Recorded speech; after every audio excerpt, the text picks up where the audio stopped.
Et salut à tous, on se retrouve aujourd'hui pour les résultats de NXT du 12 avril 2022.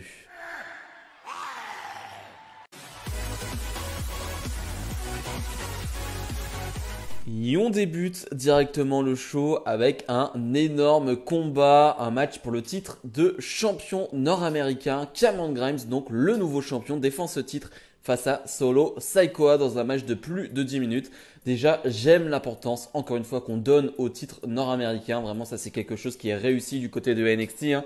Contrairement au roster principal, où le titre intercontinental et le titre des États-Unis est clairement mis de côté et tu ne sens pas l'importance la plupart du temps dans l'année, et bah du côté de NXT, le titre mineur entre guillemets est bien mis en avant. Bref, on a donc un bon combat entre Solo Sikoa et Cameron Grimes.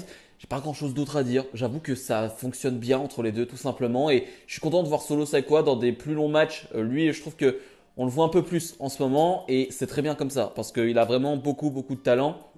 Alors, le danger, le problème, c'est qu'il a un style de catch qui se ressemble beaucoup à celui de ses frères les Usos. Donc ça peut être dangereux aussi parce que bah, tu as vraiment aussi l'impression de voir une copie, on va dire, des Usos. Donc voilà, ça peut aussi en mettre certains de côté. La fin de match, par contre, je l'aime pas du tout. J'avoue que ça, c'est de la fainéantise et ça, j'aime pas. J'aime vraiment pas, soyons honnêtes. Il y a Trick Williams qui va arriver, donc l'ami de Carmelo Hayes, l'ancien champion nord-américain, qui va un peu distraire, on va dire, Solo Sikoa. Cameron Grimes en profite, victoire donc de Grimes. Et après le match, Carmelo Hayes et Trick Williams vont s'en prendre à Solo Sikoa et donc Cameron Grimes. Ça va sûrement donner un 2 contre 2 la semaine prochaine, d'ici 2 semaines, et un Carmelo Hayes qui va avoir une chance pour le titre nord-américain. Solo Sikoa, c'est vrai que là, je pense qu'il va rester du côté de NXT, mais est-ce que ce serait pas le moment, j'en sais rien, d'ici quelques semaines, de le ramener dans le roster principal et de le ramener dans la Bloodline, donc avec Roman Reigns et le Uso? Je me pose la question. Je pense que ce serait vraiment le moment, parce que là, il enchaîne quelques défaites. Est-ce que il a quelque chose d'autre à faire du côté de NXT 2.0?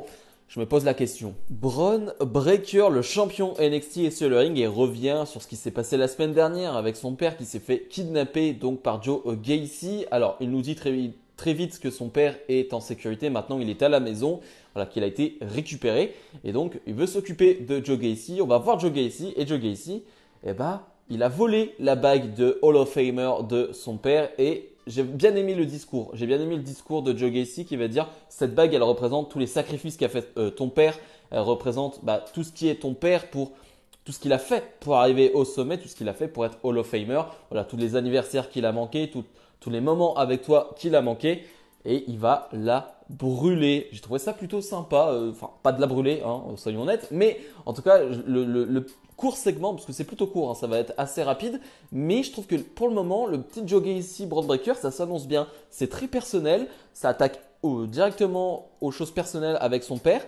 Mais j'aime bien. J'aime bien pour une fois que c'est un peu plus personnel avec Breakker. Et bah c'est pas mal. Robert Stone et Von Wagner sont sur le ring. Von Wagner qui a attaqué en backstage, on va dire, son adversaire du soir qui devait être Kushida, il me semble. Et il a même attaqué Ikemenjiro, donc l'équipe, donc Jacket Time.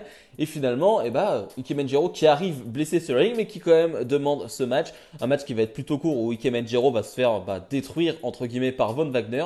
Donc victoire de Von Wagner, mais j'ai bien aimé l'après-match qui est assez impressionnant. Voilà, moi je suis pas fan de Von Wagner, mais surtout de son association avec Robert Stone. Je pense pas que ça va l'amener très haut cette association, mais j'ai bien aimé. J'aime bien les moments comme ça où finalement, voilà, il y a un moment marquant. Et là, c'est Ikemenjiro qui va être projeté donc dans le public par donc Von Wagner. Ça j'aime bien. Voilà, ça c'est plutôt cool. C'est un moment marquant, on va s'en souvenir et ça c'est plutôt bien fait. Mandy Rose défend son titre de championne NXT face à Dakota Kai dans un match d'une dizaine de minutes. Super combat, je me suis régalé comme quoi en 2022 on peut se régaler devant des matchs de Mandy Rose. On peut voir du bon catch dans des matchs de Mandy Rose. Je pensais pas dire ça franchement il y a un an et demi.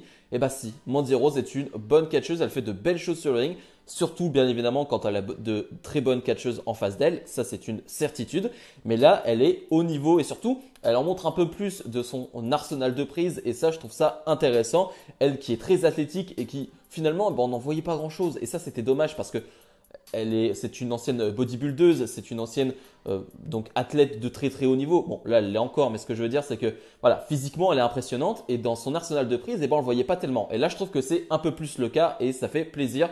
Dakota Kai, bien évidemment, c'est elle qui va donner le rythme à ce match et c'était vraiment très très bien. Là aussi, j'ai détesté la fin. Je comprends pas cette fin. Est-ce qu'on avait vraiment besoin d'avoir cette fin ou finalement Toxic Attraction donc vont aider, on va dire, Mandy Rose à gagner ce match, vont distraire Dakota Kai.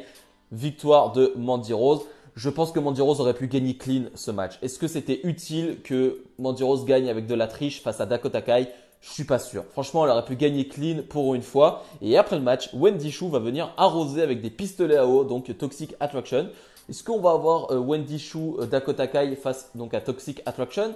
Possiblement, ce serait plutôt pas mal. Cora Jade est sur le ring et elle va nous faire une très bonne promo, très passionnée comme d'habitude. Cora Jade qui, dans la forme, c'est pas toujours ça parce que tu sens qu'elle est encore jeune et que voilà, elle a encore beaucoup de choses à apprendre au micro, mais elle a de la passion et ça se ressent. Alors, on te le survend un peu trop peut-être, mais voilà, elle va te parler du week-end WrestleMania. Elle pensait qu'elle allait être championne, elle en était proche.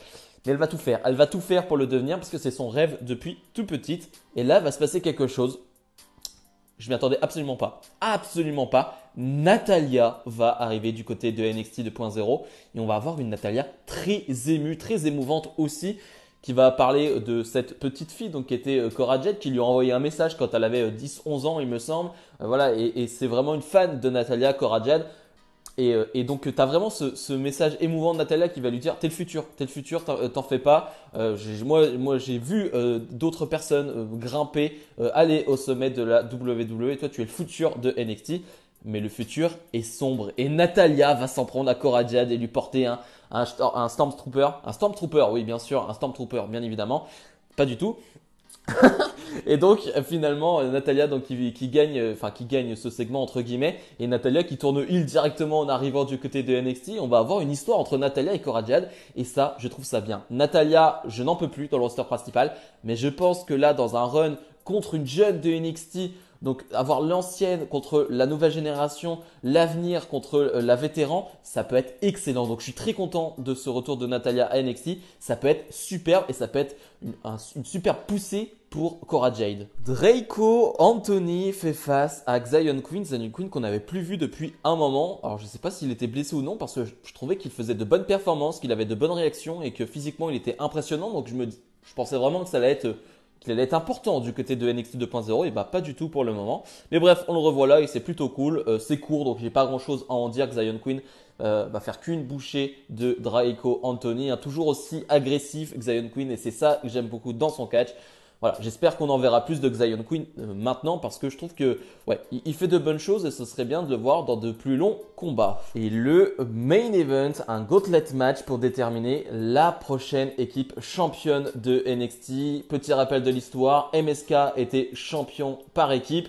Mais Nash Carter a été renvoyé par la WWE suite à certaines histoires. Je vous invite à les regarder parce que voilà, pour l'instant, il n'y a rien de très concret et j'ai pas envie d'en parler, c'est pas le moment. Donc MSK lâche leur titre. C'est dommage pour Wesley, ça c'est très très dommage, qui ne fait plus rien du coup pour l'instant, c'est triste. Et donc on a ce match avec 4 équipes, il me semble, 5 équipes. Donc on retrouve les Creed Brothers qui vont rester tout au long du combat. Petit spoiler déjà d'avance. Donc on a Josh Briggs et Brooke Johnson, on a Sanga et Grayson Waller, on a Legado del Fantasma et on a aussi Pretty Deadly qui ont fait leur arrivée à NXT la semaine dernière si je ne me trompe pas. Ce qui donne un match de 30 minutes, quelque chose comme ça. C'est un gauntlet match donc c'est plutôt long. Mais c'est très très très très bon. J'ai bien aimé la construction parce que comme je l'ai dit, on va commencer avec les Creed Brothers qui sont, on va dire, l'équipe de face de ce match. Et je trouvais que c'était la bonne idée de mettre les face directement et surtout de mettre les face qui vont rester dans le match tout au long du combat pour que le public soit à fond, pour le public soit investi derrière une équipe. Et le public a été investi derrière les Creed Brothers qui vont éliminer à chaque fois toutes les équipes. Ça va être compliqué à chaque fois et ce que j'ai aimé, c'est qu'on ressent la fatigue réellement à chaque fois. C'est-à-dire qu'au tout début, ils sont plutôt en domination face à Legado del Fantasma. Après, c'est un peu plus dur face à Josh Briggs et Brooke Johnson. Ils vont passer à travers une table. Face à Sanga et Grayson Waller, ça va être compliqué. Mais Grayson Waller d'ailleurs qui n'est pas blessé, pour ceux qui pensaient qu'il avait le bras cassé. Non, c'était du mytho. Il a enlevé bien évidemment son attel. Il a rien du tout. Mais ils vont quand même se faire surprendre et donc Creed Brothers vont l'emporter. Et ça va être encore plus dur face à Pretty Deadly où finalement c'est presque le combat le plus décevant parce que les Creed Brothers vont être tellement diminués, vont être tellement affaiblis qu'ils vont pas faire grand chose. Et la fin de match, je la trouve assez moyenne où finalement le public, l'arbitre pardon, ne va pas voir ce qui va se passer du côté de Pretty Deadly où l'un des deux membres, je vais avoir du mal à retenir leur nom pour le moment, ils viennent d'arriver donc c'est compliqué pour moi. Mais en tout cas, Pretty Deadly va faire une sorte de triche entre guillemets et vont en profiter pour gagner le match. Pretty Deadly qui deviennent déjà champions par équipe de NXT après seulement 2 semaines du côté des États-Unis. C'est plutôt pas mal, même si j'ai pas aimé le finish. Vraiment, le finish, je trouve moyen. Je trouve le combat est bon. Je trouve que c'est une bonne idée. C'est une bonne chose de leur donner les titres directement parce que tu vas pouvoir partir dans une histoire avec les Creed Brothers. Et ça, c'est très très bien. Bilan de ce très long NXT. Je dis très long parce qu'il s'est passé beaucoup de choses. Beaucoup de longs matchs, beaucoup de gros matchs, beaucoup de segments importants. Dans l'ensemble, j'ai vraiment apprécié, même s'il y a vraiment des fins de combat que j'ai pas aimé. Ça, c'est quelque chose que je n'aime pas. Quand tu as un gros show comme ça, parce que c'était vraiment un gros show avec beaucoup de titres en jeu, j'aime pas. J'aime pas les fins de match où c'est trop mauvais. C'est-à-dire où tu essayes de gruger, tu essayes de tricher, où finalement tu ne fais que ça tout au long du show. Ça m'a un peu gêné. Voilà, il y a 2 matchs où ça m'a réellement gêné. Mais dans l'ensemble, ça reste quand même un très gros show avec beaucoup de choses importantes. Ce que j'aime avec ce NXT, c'est que tu as l'impression que c'est un show hyper important. Voilà, on te le dit directement, tu as des titres en jeu, tu as des choses qui se passent, tu as donc un changement de titre, donc forcément, parce que le titre était vacant, mais tu as Pretty Deadly qui deviennent champions par équipe. Donc voilà, tu as des choses importantes qui se passent dans le show, tu as Natalia qui arrive. Donc ce que j'aime avec le show, c'est que voilà, tu ressens quelque chose d'important. Donc si je dois donner une note, on va être sur un 6,5 parce que voilà, il y a quand même des finishes qui m'ont déplu. Bref, comme d'habitude, n'hésitez pas à mettre le petit pouce bleu, à vous abonner. Nous, on se retrouve dans la semaine pour d'autres vidéos. Salut, salut!